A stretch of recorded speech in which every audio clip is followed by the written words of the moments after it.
आप में से जो कार्यकर्ता भाई ग्रामीण पृष्ठभूमि के हैं, जो गांव से आए हैं, उनको भी स्वदेशी आंदोलन चलाना है। उनको स्वदेशी आंदोलन क्या चलाना है? अपने गांव में विदेशी कंपनियों की सबसे ज्यादा बिकने वाली जो चीज है वो है रासायनिक खाद, जिसको हम यूरिया कहते हैं, डीएपी कहते हैं, सुपर फॉस्फेट कहते हैं, और रासायनिक कीटनाशक जिसको एंडोसल्फान कहते हैं, मेलाथियान कहते हैं, पैराथियान कहते हैं, बेंजीन हेक्साक्लोराइड कहते हैं। तो ये विदेशी कंपनियों के कीटनाशक और रासायनिक खाद ये किसानों के बीच में सबसे ज्यादा खरीदी जाती है, और एक साल में 4,80,000 करोड़ रुपए की खरीदी जाती है रासायनिक खाद और कीटनाशक। माने हमारे किसान हर साल रासायनिक खाद और कीटनाशक खरीदकर विदेशी कंपनियों को 4,80,000 करोड़ रुपए दे रहे हैं। ये भी हमको बचाना है। तो क्या करना है? किसानों को जब समझाना है जाकर गांव गांव में कि भैया ये रासायनिक खाद विदेशी है, ये मत डालो। तो किसान पूछेगा क्या डालें? तो उससे कहो गोबर की खाद डालो, ये रासायनिक खाद मत डालो।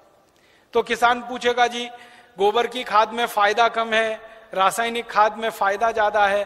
तो उसको बड़े प्रेम से समझाना है कि गोबर की खाद में ही फायदा ज्यादा है, रासायनिक खाद में फायदा तो बहुत कम है, क्योंकि रासायनिक खाद बहुत महंगी मिलती है।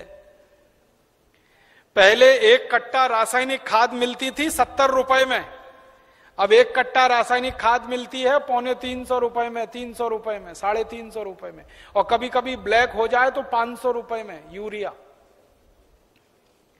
और हर साल कीमत बढ़ती जाती है। क्यों? क्योंकि ये रासायनिक खाद बनती है उन वस्तुओं से जिनको पेट्रोलियम प्रोडक्ट्स कहा जाता है, और सारे पेट्रोलियम प्रोडक्ट्स जिसको नेफ्था कहते हैं वो विदेशों से आता है। इसका पैसा पूरा विदेश में जाता है। किसानों को समझाइए ये कि बहुत महंगी पड़ती है। और इसकी महंगाई पता है दूसरी क्या है? एक बार आपने खेत में 1 कट्टा यूरिया डाल दिया तो अगली बार 2 कट्टा डालना पड़ेगा, 2 बोरे डालना पड़ेगा। और एक बार 2 बोरे पड़ गया तो अगली बार 3 बोरे डालना पड़ेगा। एक बार 3 पड़ गया तो फिर 4 डालना पड़ेगा। हर बार बढ़ता ही जाता है, बढ़ता ही जाता है, बढ़ता ही जाता है, खर्चा बढ़ता जाता है। और मालूम है रासायनिक खाद बहुत गर्म होता है। गर्म रासायनिक खाद यूरिया डीएपी आप डालते हैं, मिट्टी पूरी चटक जाती है गर्मी के कारण, तो पानी ज्यादा देना पड़ता है। गोबर की खाद लगा के खेती करें तो गेहूं की फसल लेने में 3 पानी लगता है। यूरिया डीएपी डालकर अगर गेहूं की खेती करें तो 5-6 बार पानी लगाना पड़ता है। पानी का खर्चा बढ़ जाता है, और पानी का खर्चा बढ़ेगा तो पानी तो जमीन में से ही निकालना पड़ता है। जमीन से ज्यादा पानी निकाल के आप खेतों में डालते रहेंगे तो पानी का तल नीचे नीचे नीचे नीचे होता चला जाता है। पहले पानी 25-30 फुट पे मिलता था, अब पानी 900 फुट तक नहीं मिलता खेतों में। तो किसानों को समझाइए कि यूरिया डालने से बड़ा भारी नुकसान है। एक तो हर साल खाद की मात्रा बढ़ानी पड़ती है, खर्चा बढ़ता है। दूसरा, हर साल पानी की मात्रा बढ़ानी पड़ती है, वो खर्चा बढ़ता है। और जहां पानी निकालने के लिए बिजली नहीं है वहां डीजल पंप चलाना पड़ता है, तो डीजल का खर्चा बढ़ता है। और डीजल कभी भी महंगा होता रहता है। एक जमाने में 7 रुपए लीटर मिलता था डीजल, अब 35 रुपए लीटर। 2-4 दिन के बाद ये 40 रुपए लीटर होने जा रहा है। फिर हो सकता है 1.5 साल में 100 रुपए लीटर हो जाए। किसान कहां जाएगा? मर जाएगा वो तो डीजल का खर्चा करते करते। और फिर एक और नुकसान होता है कि ये यूरिया डीएपी जब हम खेत में डालते हैं तो मिट्टी में ये केमिकल घुल जाते हैं, और मिट्टी में घुल गए तो पौधे की जड़ में आ जाते हैं, पौधे की जड़ से पौधे के तने में आ जाते हैं, पौधे के तने से पौधे के फल में आ जाते हैं, पौधे के फल में आ जाते हैं तो फिर वही फल हम खाते हैं, हमारे शरीर में आ जाते हैं। और हमारे शरीर में अगर ये जहर आ गया तो हमारी माताएं तो पूतना हो जाती हैं। आपने पूतना की कहानी सुनी? कृष्ण भगवान को जहर पिलाने के लिए आई थी। आज हमारी माताओं के दूध में जहर आ चुका है, अपने अपने बच्चों के लिए वो पूतना की स्थिति में है। आज हमारे देश की कई संस्थाओं ने माताओं के दूध का परीक्षण करवाया है, तो माताओं के दूध में वो सारे केमिकल हैं जो यूरिया में हैं। माताओं के दूध में वो सब केमिकल हैं जो कीटनाशक दवाओं में हैं, क्योंकि भोजन हम कर रहे हैं, भोजन के साथ वो शरीर में जा रहे हैं। और यही केमिकल हैं जो आपको कैंसर पैदा करवा रहे हैं, जो आप में डायबिटीज दे रहे हैं, जो आप में हाई ब्लड प्रेशर दे रहे हैं, हाइपरटेंशन दे रहे हैं। 148 किस्म की बीमारियां इन जहरों से पैदा होती है। इसलिए किसानों को समझाओ कि ये यूरिया डीएपी का जहर एक तो विदेशी है, ये बंद करो। दूसरा, ये शरीर को नुकसान देता है, इसलिए बंद करो। तीसरा, ये पैसे का नुकसान करता है, इसलिए बंद करो। तो किसान पूछेंगे भाई क्या करें? तो उनसे कहो गोबर का खाद डालो। अब किसान क्या पूछेगा आपको? सबसे पहले वो कहेगा गोबर के खाद से तो उत्पादन नहीं होता। तो उससे कहो गोबर के खाद से भी उत्पादन बहुत अच्छा होता है। यूरिया डीएपी से जितना नहीं होता उससे तो ज्यादा गोबर के खाद से होता है। मैं तो पिछले 12-13 साल किसानों के बीच में काम करता रहा, महाराष्ट्र और कर्नाटक में। आप आइए वहां देखिए, हजारों हजारों किसानों ने यूरिया डीएपी बंद करके गोबर का खाद डालना शुरू किया है। और जिस किसान के यूरिया डीएपी के खेत में 1 एकड़ में 20 से 25 मीट्रिक टन गन्ना होता था, आज उस किसान के खेत में गोबर का खाद डालने से 90 से 100 मीट्रिक टन गन्ना हो रहा है। कम नहीं होता है। जिन किसानों के खेत में यूरिया डीएपी डालने से 1 एकड़ में 12 कुंटल गेहूं होता था, आज उनके खेत में गोबर का खाद डालने से 20 से 22 कुंटल गेहूं हो रहा है। जिन किसानों के खेत में यूरिया डीएपी डालने से 1 एकड़ में 2.5 कुंटल कपास होती थी, आज उन किसानों के खेत में गोबर का खाद डालने से 7 कुंटल एकड़ का कपास हो रही है। ऐसे एक नहीं, हजारों किसान हैं महाराष्ट्र में, कर्नाटक में, थोड़ा अगर चलेंगे तो छत्तीसगढ़ में बहुत किसान है। 12 साल मैंने बहुत काम किया किसानों के बीच, जा जाके उनको ये सब सिखाया। गोबर की खाद से उत्पादन ज्यादा मिलता है यूरिया डीएपी की तुलना। क्यों मिलता है वो जानना चाहिए। बहुत बहुत बढ़िया बात है, जो आप जान लो तो आप किसानों को समझा सकते। गोबर की खाद जब हम खेत में डालते हैं तो होता क्या है? गोबर जो है ना, कई तरह के जीव जंतुओं का भोजन है। यूरिया जो है वो भोजन नहीं, जहर है। आपके खेत में एक जीव होता है जिसको केंचुआ कहते हैं। केंचुआ को किसी दिन पकड़ना और हाथ पे रखना और उसके ऊपर यूरिया डाल देना। 2-4 दाने ही यूरिया डालोगे, वो तड़पना शुरू हो जाएगा और 1 मिनट में मर जाएगा। हम जब खेत में टनों टन यूरिया डालते हैं ना, करोड़ों केंचुए मार डाले हमने यूरिया डाल डाल के। और केंचुए क्या करते हैं? केंचुए मिट्टी को नरम बनाते हैं, पोला बनाते हैं और उपजाऊ बनाते हैं। केंचुए का काम क्या है? ऊपर से नीचे जाना, नीचे से ऊपर जाना। पूरे दिन में वो 3 चक्कर नीचे ऊपर के लगाता है। नीचे जाएगा फिर ऊपर आएगा, फिर नीचे जाएगा फिर ऊपर आएगा। अब केंचुआ जिंदा है तो नीचे जाएगा फिर ऊपर आएगा। केंचुआ जब नीचे जाता है तो एक रास्ता बनाते हुए जाता है, ऊपर आता है तो दूसरा रास्ता बनाते हुए आता है।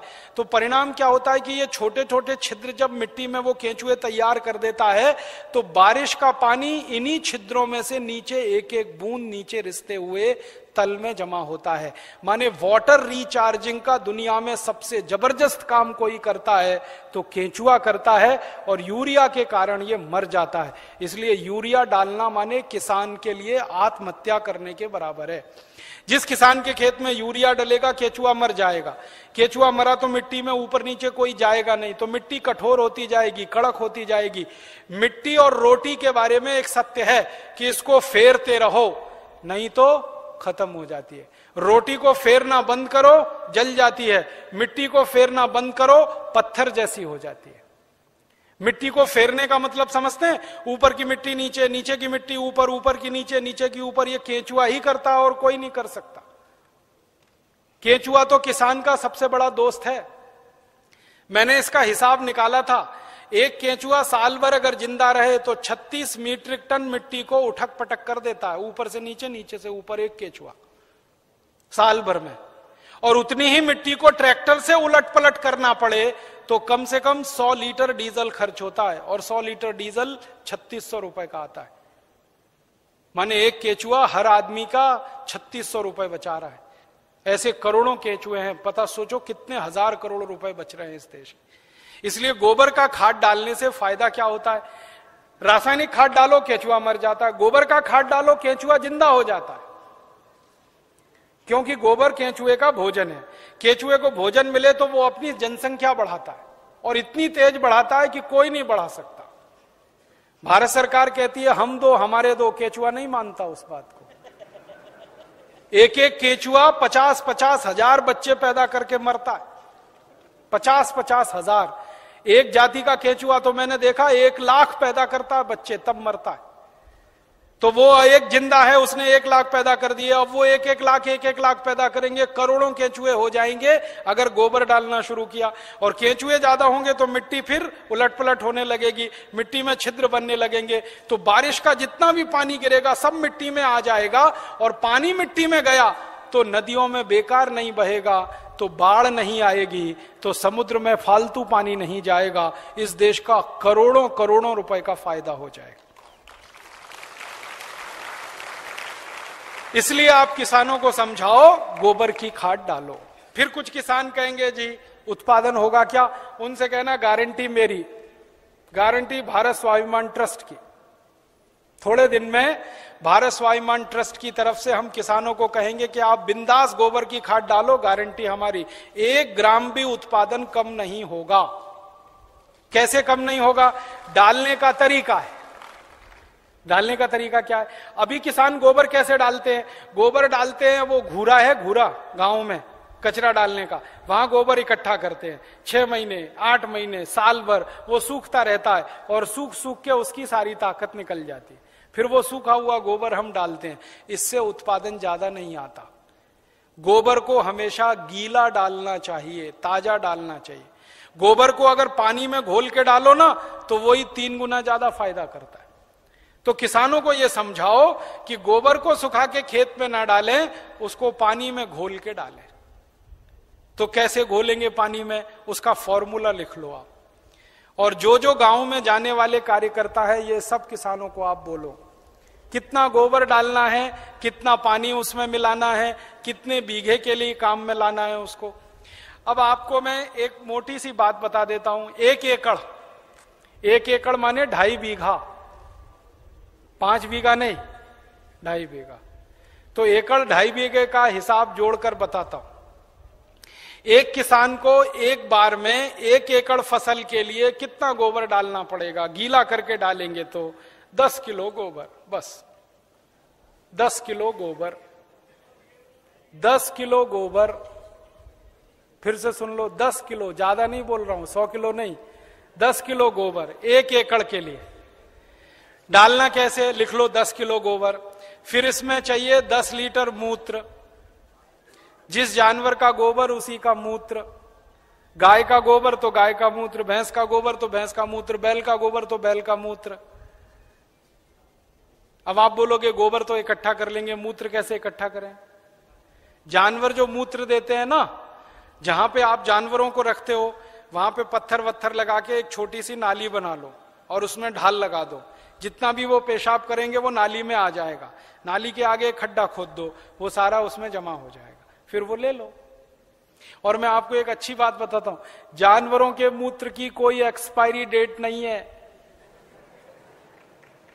1 साल, 2 साल, 3 साल, 5 साल, 10 साल, 20 साल, 50 साल खराब ही नहीं होता। तो चिंता करने की बात ही नहीं है।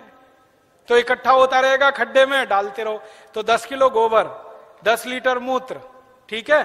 फिर इसमें मिलाना है लगभग 1 किलो गुड़, आधे से 1 किलो गुड़। गुड़ तो आप सब जानते हो। एक तो गुड़ होता है जिसको आप खा लेते हो, एक तो गुड़ ऐसा होता है जिसको जानवर खा लेते हैं, और एक गुड़ ऐसा होता है जिसको कोई नहीं खा सकता, गीला गीला, पुराना पुराना, काला काला। वो गुड़ खेत के बहुत काम का है। जो सबसे घटिया गुड़ है, जिसको ना जानवर खा सकते हैं ना आपका, वो खेत के लिए बहुत काम का है। तो वो गुड़ ले लो, आधे से 1 किलो। गोबर हो गया, मूत्र हो गया, गुड़ हो गया। अब इसमें लगभग 1 किलो डालना है दाल का आटा। दाल है ना, दाल, अरहर की दाल, मूंग की दाल, उड़द की दाल, चने की दाल, सोयाबीन की दाल, खेसारी की दाल, कोई भी दाल, 1 किलो उसका आटा। 4 चीजें हो गई, गोबर, गोमूत्र, गुड़, दाल का आटा। और इसमें डालनी है 1 मुट्ठी मिट्टी। 1 मुट्ठी में आधा किलो या 1.25 किलो तक मिट्टी आती है। मिट्टी कहां से लानी है? आपके खेत के आसपास अगर पीपल का कोई पेड़ है, बरगद का कोई पेड़ है, तो उसके नीचे से खोद लो मिट्टी। पीपल के पेड़ के नीचे की या बरगद के पेड़ के नीचे की? पीपल और बरगद के पेड़ के नीचे की ही मिट्टी क्यों खोदना? आपको मालूम है पीपल और बरगद के पेड़ हर समय ऑक्सीजन देने वाले पेड़ हैं, और ज्यादा ऑक्सीजन देने वाले पेड़ के नीचे जीवाणुओं की संख्या बहुत होती है। तो पीपल और बरगद के पेड़ के मिट्टी में जीवाणु सबसे ज्यादा होते हैं, यही जीवाणु खेत को चाहिए। तो मिट्टी ले ली, 5 चीजें हो गई, गोबर 10 किलो, मूत्र 10 लीटर, गुड़ लगभग 1 किलो, दाल का आटा 1 किलो और मिट्टी लगभग 1 किलो। ये 5 चीजों मिला दो, घोल दो। हाथ से घोल लेना, खराब नहीं होंगे हाथ, नहीं तो डंडे से घोल देना। एक ड्रम में घोल लेना, प्लास्टिक के ड्रम में घोल लेना, नहीं तो लोहे के ड्रम में घोल लेना। प्लास्टिक का होगा तो अच्छा, लोहे वाला क्षरण ज्यादा होता है। अब इसको घोल के 15 दिन रख देना, 15 दिन रख देना। घोलने में तकलीफ आए तो थोड़ा पानी मिला देना, ज्यादा मत मिलाना, थोड़ा ही मिलाना। घोल के 15 दिन रख देना। 15 दिन के बाद यह खाद तैयार हो जाएगा। इस खाद में क्या होगा, करोड़ों करोड़ों सूक्ष्म जीवाणु पैदा हो जाएंगे। वो जो मिट्टी डाली ना, मिट्टी के जीवाणु अगर 1 लाख हैं तो 15 दिन में वो 100 करोड़ से ज्यादा हो जाएंगे। ढक के रख लो तो अच्छा है, छांव में रखना सबसे अच्छा, धूप में बिल्कुल मत रखना, पेड़ के नीचे की छांव में रखना, नहीं तो कोई ऐसी जगह रखना जहां सूर्य का प्रकाश ना आता हो, और इस पे कपड़ा बांध दो, ढक्कन लगा दो, जैसे है ढक लो। अब ये 15 दिन में तैयार हो गया, इसमें करोड़ों जीवाणु तैयार हो गए। अब ये जीवाणु घोल, इसको जीवाणु घोल कहते हैं, इसको खेत में डालना है। डालने से पहले इसमें पानी मिलाना है, और पानी कितना मिलाना है, जितना गोबर था उसका 10 गुना पानी, 10 गुना कम से कम। 100 लीटर पानी, 10 किलो गोबर तो 100 लीटर पानी, और ज्यादा से ज्यादा पानी मिला सकते हैं तो 200 लीटर। तो 100 से 200 लीटर पानी मिला लिया। अब ये पूरा परफेक्ट घोल हो गया। इसको 1 एकड़ के खेत में छिड़कना है, जैसे पानी छिड़कते हैं ना मिट्टी दबाने के लिए, ऐसे ही छिड़कना है बस। आप इसको छिड़क देंगे तो ये करोड़ों जीवाणु मिट्टी में पहुंच जाएंगे, तो मिट्टी में जीवाणुओं की संख्या बढ़ती जाएगी, और मिट्टी में सारा खेल खेलने का काम जीवाणु करते हैं। आपको मालूम है जीवाणु क्या करते हैं? जीवाणु सारा काम करते हैं। पौधे की जड़ को नाइट्रोजन की जरूरत है तो ये जीवाणु उपलब्ध कराते हैं। पौधे की जड़ को कैल्शियम चाहिए तो ये जीवाणु उपलब्ध कराते हैं। पौधे की जड़ को आयरन चाहिए तो ये जीवाणु, माने पौधे को बड़ा होने के लिए जितने भी सूक्ष्म पोषक तत्व चाहिए और फिर वो हमारे शरीर में वास्तव में चाहिए, वो सब इन जीवाणुओं की करामात से ही मिलता है। तो पौधे की जड़ को भरपूर सूक्ष्म पोषक तत्व मिलने लगेंगे, पौधे की बढ़त बहुत तेज होगी, और जिस पौधे की बढ़त अच्छी होगी उसका फल अच्छा होगा, जिसका फल अच्छा होगा उसका उत्पादन अच्छा होगा। अब इसमें समय लिख लो, कितनी बार डालना, कब डालना। सबसे अच्छा तरीका यह होता है कि खेत को जब जोतने की तैयारी करें ना, जोतें, बीज डालने से पहले खेत जुताई होती है ना, खेत जुताई करते ही 1 दिन डाल दो। आज जुताई किया, कल डाल दो, जुताई करके डाल दो। ये पहली बार, ठीक है। फिर इसके डालने के 2-3 दिन बाद या 4 दिन बाद या 5 दिन बाद बुआई कर दो। है कितना डाल सकते हैं बताए ना? 1 एकड़ में जितना तैयार हुआ 200 लीटर वो। तो आपने इसको जोत के 1-2 दिन में डाल दिया, फिर बीज बो दो। बीज बोने के 21वें दिन में फिर डाल देना। आज बीज बोया तो ठीक 21 दिन बाद एक बार फिर डाल देना। क्या होता है ना, बीज में से अंकुरण होता है, और अंकुरण होने के 21वें दिन तक वो मिट्टी की ताकत से बढ़ता है। फिर 21 दिन के बाद वो सूर्य की ताकत से बढ़ना शुरू हो जाता है, फोटोसिंथेसिस जिसको कहते हैं, प्रकाश संश्लेषण की क्रिया। सूर्य ताप से खाना बनाना शुरू कर देता तो बढ़त तेज हो जाती है। तो और आप मोटी सी एक बात याद रखो कि हर 21वें दिन पे डाल देना। आज डाला, 21 दिन बाद डाला, फिर 21 दिन बाद डाला, फिर 21 दिन बाद डाला। तो एक फसल अगर आप समझ लो 4 महीने की है तो लगभग 5 बार डालना पड़ेगा। कोई फसल 6 महीने की है तो 7-8 बार डालना पड़ेगा। 8 महीने की है तो 10-1 बार डालना पड़ेगा। अब इसमें खर्चा क्या है? जानवर अगर घर के हैं तो गोबर फोकट का, मूत्र फोकट का, गुड़ मैं कह रहा हूं सबसे सड़ा हुआ, जिसको फेंक देते हैं, वो भी फोकट में मिल जाएगा। पानी तो फोकट का है ही, थोड़ा दाल वाल लेना पड़ेगा तो उसका खर्चा आएगा, लेकिन किसान अगर दाल पैदा करता है तो वो भी घर की हो जाएगी। माने खाद बनाने का खर्चा लगभग शून्य आएगा, मेहनत लगेगी, पूंजी में पैसा कम से कम खर्च होगा। और ये खाद जो तैयार होगी इसमें जबरदस्त क्वालिटी है, क्योंकि इसमें कैल्शियम भरपूर, आयरन भरपूर, फास्फोरस भरपूर। क्या क्या इसमें है? गोबर है, गोबर में कैल्शियम है, आयरन है, सल्फर है, सिलिकॉन है, कोबाल्ट है, मैग्नीशियम है, मैग्नीज है, 18 सूक्ष्म पोषक तत्व हैं जो चाहिए मिट्टी को। फिर गुड़ है, गुड़ में जबरदस्त फास्फोरस है, गुड़ में जबरदस्त कैल्शियम है, फिर मूत्र में ये सब है। तो जो सूक्ष्म पोषक तत्व हमें चाहिए वही मिट्टी को चाहिए, वो सब इस खाद में भरपूर हैं। यूरिया में नहीं है, डीएपी में नहीं है, यूरिया में कैल्शियम नहीं है, डीएपी में कैल्शियम नहीं है। और कैल्शियम सबसे प्रमुख आधार है मिट्टी के लिए, क्योंकि खेत में कैल्शियम होगा तो पौधे में होगा, पौधे में होगा तो फल में होगा, फल में होगा तो भोजन में होगा, भोजन में होगा तो शरीर में होगा, शरीर में होगा तो हड्डियां मजबूत, हड्डियां मजबूत तो शरीर मजबूत। ये सारा साइकिल इसी कैल्शियम के उस पे है। तो ये तो गोबर की खाद से ही मिलेगा, यूरिया डीएपी से मिलने ही वाला नहीं है। तो किसान को ये समझाइए आप। अब आपको समझ में आ गया, हर 21 दिन में डालना है, जबरदस्त फसल आएगी। पहली बार जब आप डालोगे ना तो किसान थोड़ा झिझक करेगा, उसको भरोसा नहीं है, विश्वास नहीं है, तो उसको कहना कि भाई तुम डालो, नुकसान तुम्हारा नहीं होगा। मैंने बहुत किसानों का हिसाब निकाला है, खराब से खराब खेत में जब गोबर का खाद डालते हैं ना तो गेहूं का उत्पादन पहले साल की तुलना में थोड़ा ही कम आता है, लेकिन उत्पादन जितना कम आता है उससे ज्यादा खर्चा बच जाता है, तो वो बराबर मामला बैठता है। हम यूरिया डीएपी में खर्चा करते हैं हजारों रुपए का, तब उत्पादन लेते हैं। यहां खर्चा ही नहीं है, थोड़ा उत्पादन कम भी हुआ तो फायदा ही है, नुकसान कुछ नहीं, इसलिए किसी किसान का नुकसान नहीं। और 2-3 साल लगातार आपने डाल दिया तो उत्पादन बढ़ना शुरू हो जाता है, लगातार बढ़ता है। और 10-12 साल में तो कई खेत ऐसे हैं जहां उत्पादन सीधे डबल हो जाता है, 100% की बढ़ोतरी हो जाती है। नहीं, छानने की जरूरत नहीं है, ऐसे ही डालो। उसमें जितना कचरा है सब खेत में जाने दो, क्योंकि कचरे में जीवाणुओं की संख्या और तेजी से बढ़ेगी, छानने की जरूरत नहीं है। अब आप डालोगे कैसे, ये प्रश्न है। तो उसके लिए 4 विधि है। पहली विधि ये है कि सीधे डब्बा लो और छिड़काव करो, खेत पे भरो और छिड़क दो, भरो और छिड़क दो। अब कहोगे जी खेत बहुत बड़ा है, ये तो नहीं चल सकता, तो दूसरा तरीका बताता हूं। खेत में पानी लगाते हैं ना, पानी में डाल दो। नाली में से पानी जा रहा है ना, एक टंकी में भर के ये खाद रख दो, उसमें नल लगा दो, टोटी खोल दो, टपक टपक पानी में गिरता रहेगा, खेत में चला जाएगा। ये दूसरा तरीका। तीसरा तरीका ये है कि अगर किसी के घर में जानवरों की संख्या ज्यादा है तो गोबर ज्यादा होगा उसके पास, तो थोड़ा सा गोबर तो इसमें इस्तेमाल हुआ, बचे हुए गोबर का क्या करेंगे? तो बचा हुआ गोबर अगर सूखा है तो उसको इसी में डाल देना 15 दिन के बाद 200 लीटर पानी मिला के, तो वो गोबर भी गीला हो जाएगा। गीले गोबर के लड्डू बना लो और लड्डुओं को खेत में फेंक दो, तो खाद पहुंच जाएगा।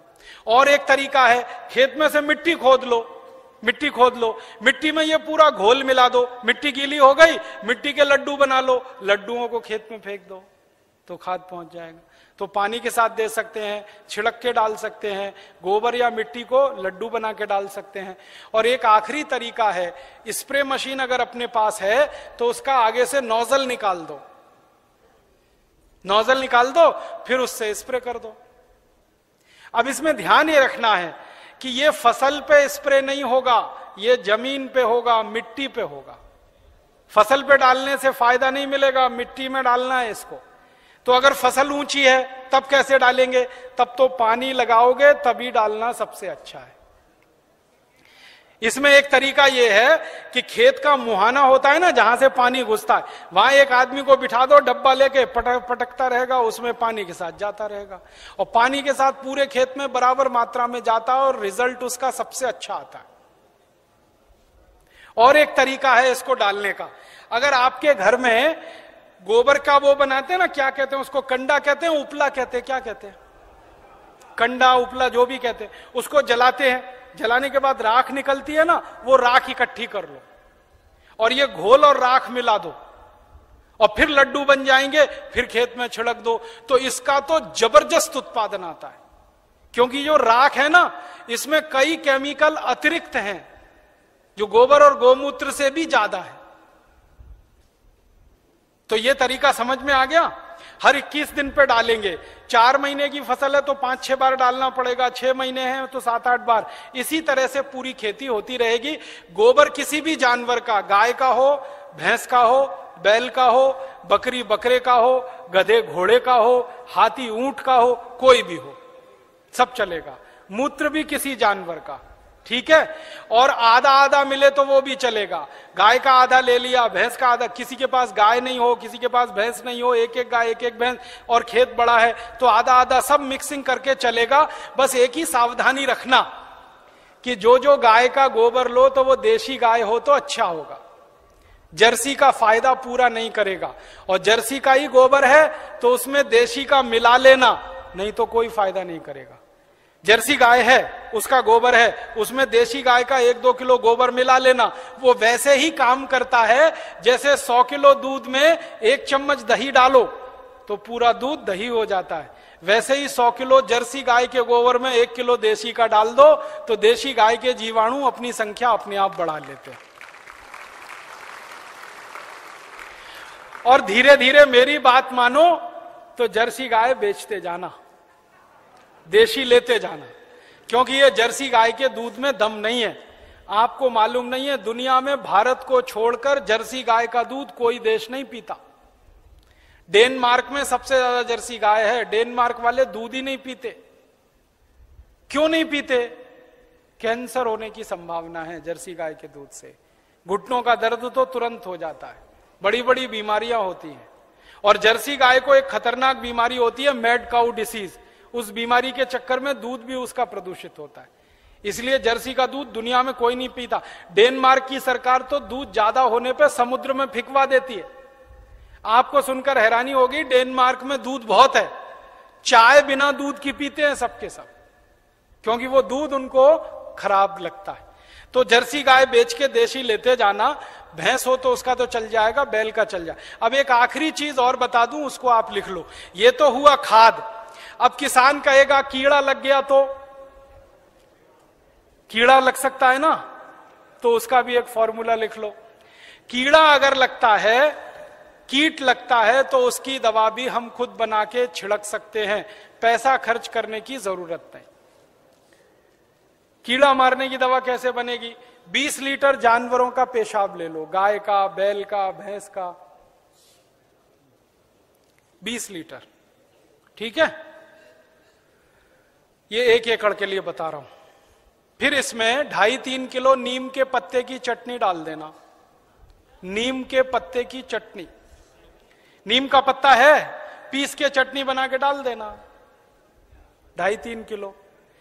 और आकड़ा देखा है? आकड़ा, आकड़ा के पेड़ के पत्ते की भी चटनी डाल देना, 2.5-3 किलो।